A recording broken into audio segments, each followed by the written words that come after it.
কাজ করতে তো পারবা কি পারবা না বুঝলা যাবা হ্যাঁ পারবা যুবকরা কি বলে পারবা না বুঝলা যাবা না বুঝলা যাইবা বুঝলা যাইবা বুঝলা যাইবা 6 মাস করে দেখো কন্টিনিউ তারপরে তুমি যা দেখবে আল্লাহ তোমাকে যা দেখাবে ওটা বলার জন্য তুমি আমাকে হারিকেন নিয়ে খুঁজবে আমার বিশ্বাস তুমি আমাকে খুঁজবে যদি 6 মাস কন্টিনিউ করতে পারো সারাদিন কি করলে এটা আমার বিষয় না আমি প্রমাণ দিতে পারবো এটা আল্লাহরও বিষয় না কিন্তু হ্যাঁ ঘুমাইতে যখন গেলাম সুযোগ পাইলাম ঘুমের বিছনায় যাওয়ার তো উচিত আল্লাহর কাছে মাপ চায়া ঘুমানো আমাদেরও উচিত করেন এটা শিখান ঘরালাদেরকে মা বোনদেরকে শিখান নাইলে লক্ষণ কিন্তু ভালো দেখা যাইতেছে না এক সময় ছিল বাংলাদেশে বৎসরের পর বৎসর একবার ভূমিকম্প হতো না কিন্তু বর্তমানে গত ডিসেম্বরে 40 বারের উপরে ভূমিকম্প হয়েছে 42 বার ভূমিকম্প হয়েছে বাংলাদেশে আপনি খবর নিয়ে দেখেন জানুয়ারিতেও কয়েকবার ভূমিকম্প হয়েছে ফেব্রুয়ারিতে আজকে একদিনে 2 বার ভূমিকম্প সকালে একবার রাত্রে একবার জানি না আমি কি সংকেত দিতে চাইতেছেন আল্লাহ কি সংকেত দিতে চাইতেছেন এটা আমি জানি না কিন্তু আমি বড় চিন্তিত যে এই সংকেত কিসের সংকেত এটা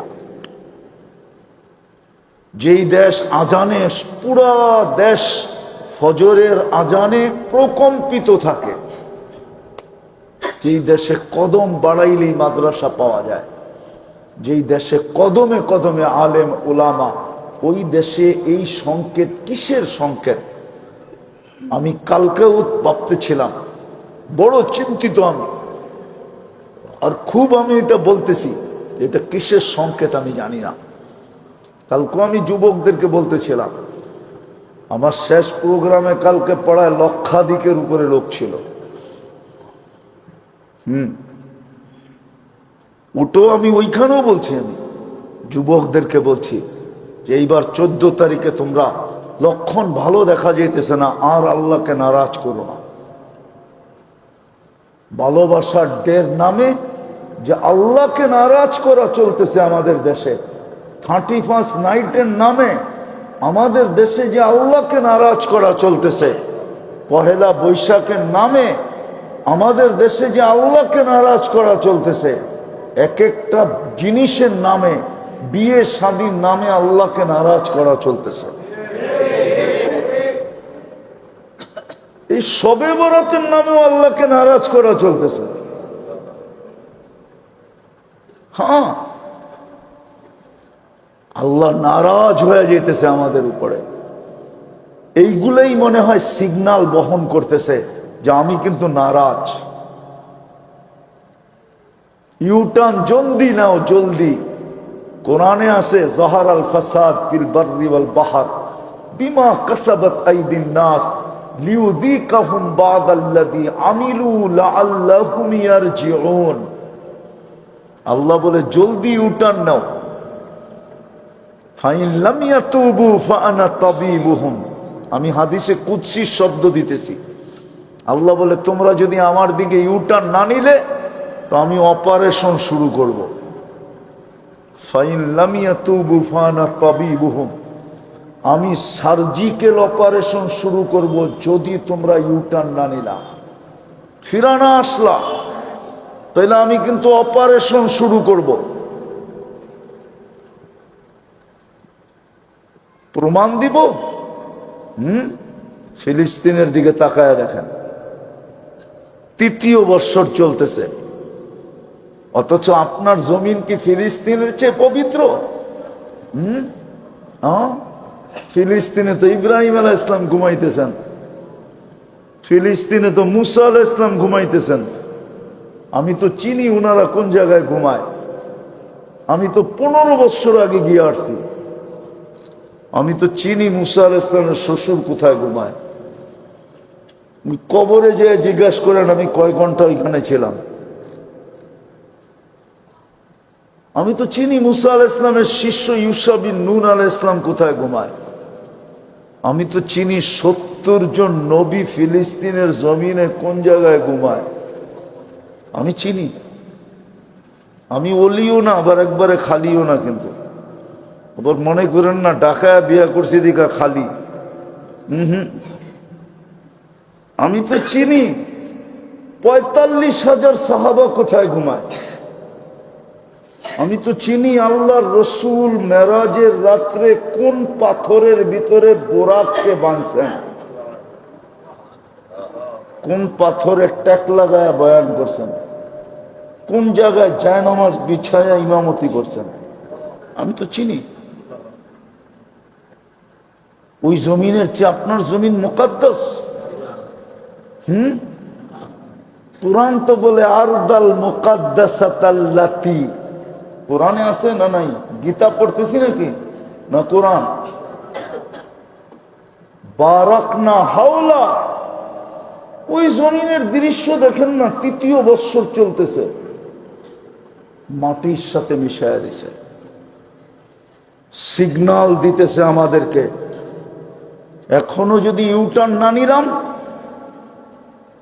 আর নাফরমানি করতেই থাকলাম, তাইলে মনে হয় আমার ঘরের ভিতরেই আমাকে কিয়ামত পর্যন্ত ঘুমায়া থাকতে হবে। কেননা উদ্ধার অভিযান তো পুরান টাউনে চলবে না। কেননা ফায়ার সার্ভিসই ঢুকবে না। আমার বয়ান না এটা, তো ফায়ার সার্ভিস হলোর বয়ান। ফায়ার সার্ভিসের ডিজির বয়ান, আমার বয়ান না। কিন্তু পেপার আনবা, আমি পেপারে দেখাই দেব।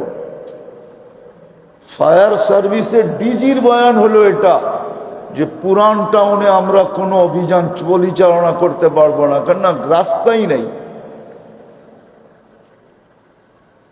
পায়ে হাত দিয়া বলি, যদিও ভাষা কর্কশ, কিন্তু দিলের থেকে বলতেছি, দিলের থেকে। আল্লাহকে আর নারাজ করব না যুবক, আমরা আল্লাহকে আর নারাজ না করি। এমন একটা রাত্র দিলেন, আজকে দৃশ্য দেখা একটু আগে কিন্তু আমার বুকে ব্যথা ছিল। আমি যখন আসতেছিলাম, যারা আমাকে আনতে গেছিল, এই যে দেখেন ব্যথার ওষুধ আমার জ্যাবে রাখা আছে। আমাকে এখনো ডাক্তার অনুমতি দেয় নাই একতলা বাওয়া উপর, এক সিঁড়ি উঠার অনুমতি দেয় নাই। এখনো লম্বা বয়ানের অনুমতি ডাক্তার আমাকে দেয় নাই। হ্যাঁ, আমি আপনাদের শুকরিয়া আদায় করি, সারা বাংলাদেশের মানুষের শুকরিয়া আমি আদায় করি। শুধু আজকে না, করতেছি। সারা যেখানে যেখানে বাংলা ভাষাভাষী আছে, এদের শুকরিয়া আমি আদায় করতেছি। বরং আমি সারা দুনিয়ার মুসলমানের শুকরিয়া আদায় করি। আমি অসুস্থ হওয়ার পরে আমেরিকার থেকে দেখতে আসছে, ক্যানাডার থেকে দেখতে আসছে, অস্ট্রেলিয়া মহাদেশ থেকে দেখতে আসছে, আরবরা পর্যন্ত আমার বাসায় ছুটে আসছে। আমাকে যারা চিনে সারা দুনিয়া, সবার শুকরিয়া আমি আদায় করতেছি যে আপনাদের দোয়ার বরকতে আমি ফিরে আসছি। আমাকে যে ডাক্তাররা চিকিৎসা করছে, ওরা পর্যন্ত আশ্চর্য, এখনো আশ্চর্য বোধ করে যে 3 ঘন্টা, আমি যখন স্ট্রোক করছি তখন এশারের নামাজে ছিলাম আমি, তারপরে আমি 1 ঘন্টা বয়ান করছি। তারপরে ইবনে সিনা আলারা এসে আমাকে নিয়ে গেছে। প্রাথমিক চেক আপের পরে বসে এখন ভর্তি হইতে হবে। পিজি আলারা শুইনা ওই মুহূর্তে আমাকে পিক আপ করে নিয়ে গেছে। আমার স্ট্রোক করার 3 ঘন্টার পরে, 3 ঘন্টা যখন পুরা হয়েছে, তখন আমি বেডে চলে আসছি। আমার সব কমপ্লিট, এনজিওগ্রাম কমপ্লিট, রিং পরানো কমপ্লিট। ডাক্তারও হাসতে ছিল যে এত দ্রুত তো কখনো হয় না। 24 ঘন্টা পরে আমি বাসায় চলে আসছি। তারপরের দিন আমি অনলাইনে বয়ান করছি। তারপরের দিন আমার প্রথম বয়ান ছিল নারায়ণগঞ্জে, আলীগঞ্জে, অনলাইনে। আমি বাসায় বসে প্রথম বয়ান করছি। আমি মনে করি এগুলো সব আপনাদের দোয়ার বরকত। এই জন্য আমি আপনাদের শুকরিয়া আদায় করি। পুরো বাংলা ভাষাভাষী যতদূর পর্যন্ত বাংলা বিস্তারিত আছে সব জায়গার থেকে সবার শুকরিয়া আমি আদায় করি যে সবার চোখের পানির কারণে, দোয়ার কারণে আমি ফিরে আসছি। নাহলে যেখানে আমার সমস্যা ছিল ওইখান থেকে কেউ ফিরে আসে না। আমার হার্টে সমস্যা ছিল না, মেইন পয়েন্টে সমস্যা ছিল, যার কারণে আমি শুকরিয়া আদায় করি সারা দুনিয়ার মুসলমানদের যারা আমাকে চিনে। হ্যাঁ, এখনো দেখি মাঝে মাঝে রাস্তাঘাটে দেখা হয়, কতজনে হাতে ধরে কাঁদতে থাকে। শুধু আপনাদের না, মা বোনদেরও, বহুত মা বোন এরকম বাংলাদেশে আছে যারা সপ্তাহ ভর রোজা রাখছে। আমার কাছে খবর আসে সপ্তাহ ভর রোজা রাখছে, দান খয়রাত সৎকাত মান্নত। বরং বাংলাদেশের মিডিয়া পর্যন্ত তাক লেগে গেছে যে একদিনে এত বেশি, কি বলে এটাকে, ভিউজ শুধু এক একটা চ্যানেলে। ওরা পর্যন্ত তাক লেগে গেছে, কি এমন কি হইল। আর হইছো ওই দিন দুটা খবরই একসাথে চলতেছিল। কিন্তু আমি আপনাদের শুকরিয়া আদায় করি, আল্লাহ আপনাদেরকে জাযায়ে খায়ের দেয়। কথাগুলো মনে থাকবে তো ইনশাআল্লাহ? আর আল্লাহকে নারাজ করব না তো? হ্যাঁ, কিচ্ছু না পারেন, শেষ কথা বললাম, কিচ্ছু না পারেন, ঘুমের সময় আল্লাহর কাছে মাপ চায় ঘুমান। আমি যুবকদেরকে বলতেছি, আপনাদেরকেও বলতেছি, আমার আওয়াজ যতটুকু পৌঁছতেছে ভিতরে মা বোনদেরকেও বলতেছি, কিচ্ছু না পারলাম কোনো আপত্তি নাই, কিন্তু যখনই ঘুমাইতে গেলাম আল্লাহর কাছে মাপ চাই। এই উম্মতের মাপ চাওয়া আল্লাহ বড় পছন্দনীয়, বড় অনার করেন আল্লাহ, বড় দাম দেন। কোন উম্মতের দিবেন কি দিবেন না আমি জানি না, কিন্তু এই উম্মতের মাপ চাওয়া আল্লাহ বড় দাম দেন। নাইলে কোরআনে কেন বলতেন আস্তাগফিরহু ইন্নাহু কানা তাওয়াবা?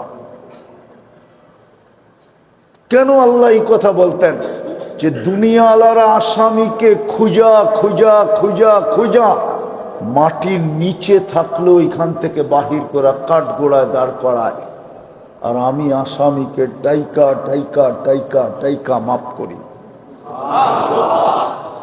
এটা আমার অভ্যাস। এই ঘোষণা আল্লাহ কোনোদিন দিতেন না। আল্লাহ আমাদেরকে আমল করার তৌফিক দান করেন। ওমা আলাইনা ইল্লাল বালাগ।